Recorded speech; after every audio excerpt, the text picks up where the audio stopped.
So that's a really good question. Actually, for this article, even though the studies, when you conduct research, obviously it's very, standardized, and there's a checklist, and you look at diagnoses and what's entered.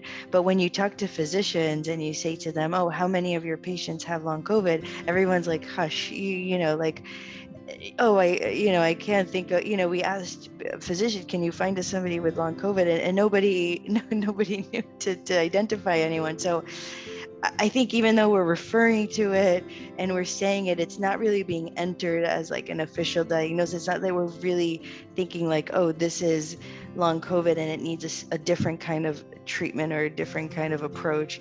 And so I think, to your question, I think it's very commonly overlooked. And that's one of the things that we're trying to get out, and say, this, we should be thinking about this as a real syndrome.